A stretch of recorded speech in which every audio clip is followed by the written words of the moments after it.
Look at verse 7. They sow the wind, and they reap the whirlwind. The stalk has no bud, it shall never produce meal. If it should produce, aliens, invaders would come in and swallow it up. They sow the wind, they reap the whirlwind. Now, the Bible speaks several places about sowing and reaping, planting a seed and reaping from it, harvesting. It says they sow the wind and reap the whirlwind. This is speaking again of their idolatry, their golden calf that they're trusting in. They sow the wind. They sow something that is empty, and they reap a whole bunch of emptiness from it. Isn't that interesting? There are three principles to sowing and reaping that you should note, or you could even call them three laws of sowing and reaping that are always true, whether it's a believer or a non-believer doing the sowing and reaping. These are just laws of sowing and reaping. Like gravity is a law and applies to everybody. These are the laws of sowing and reaping. The first law is you always reap what you sow. I mean, these are principles you got to understand for life. You always reap what you sow. Galatians chapter 6, verse 7, whatever a man sows, that he shall reap. You always reap what you sow. If you plant a tomato seed, you're going to reap tomatoes. You're never going to reap grapes or apples from that tomato seed. You reap what you sow. If you sow godly habits like prayer, daily Bible study, fellowship with other believers, walking in the Spirit, serving the Lord, sharing your faith, if you sow godly habits, you're going to reap godliness. It's just a law. You'll reap godliness. Or, on the other hand, if you sow to the flesh, if you sow ungodly activities into your life and sinful habits, you're going to reap ungodliness. If you sow destructive behavior, you're going to reap destruction in your life.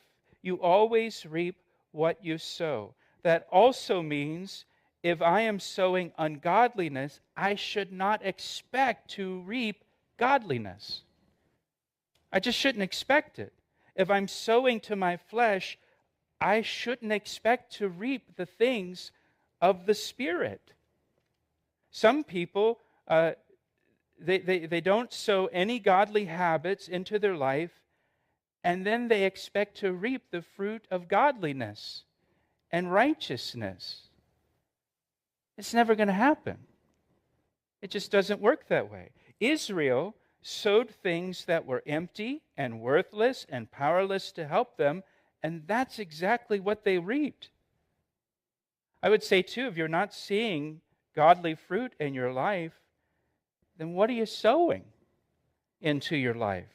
Because you always reap what you sow. That's the first principle. Second principle of sowing and reaping, we reap later than we sow.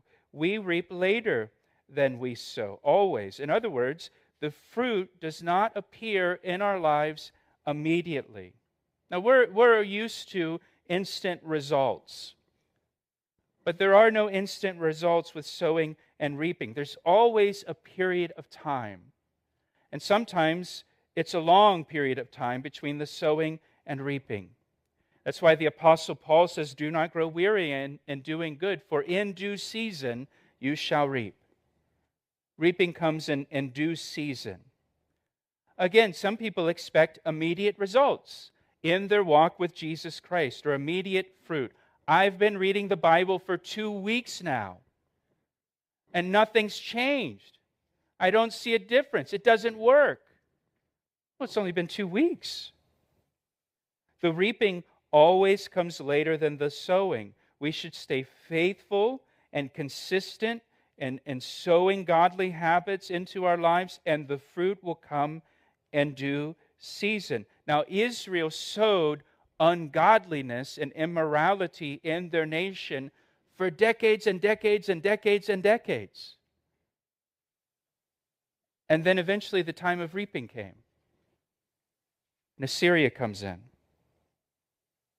destroys the nation. So the third principle of sowing and reaping now, the third principle, we always reap more than we sow. We always reap more than we sow. A single tomato seed will produce a whole bushel of tomatoes. We reap more than we sow. Jesus used this picture in his parable about the seed and the four kinds of soil to illustrate how the Word of God produces fruit in our lives. And Jesus said, the seed that fell on the good soil, this is the man who hears the Word and understands it, who indeed bears fruit and brings forth 100-fold. Right? 100-fold. So that means when we sow godly habits, like what you're doing tonight, coming to church on Thursday night for a Bible study.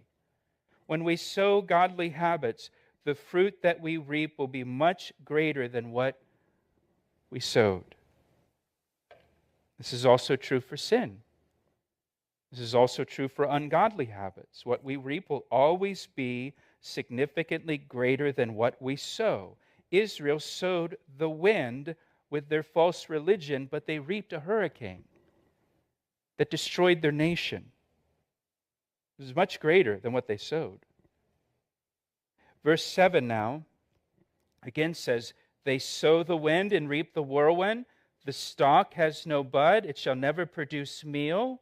If it should produce, aliens would swallow it up. So their crops failed. And this was part of the judgment of God. It was an agrarian society, so really when it's talking about their crops failing, the economy failed. Now, you may know that in the northern kingdom especially, they began to worship the god Baal. And they believed that the god Baal caused the rain to fall on your crops, to water your crops, to give you a harvest. So what did God do? God sent a 3-year drought. Their God failed them.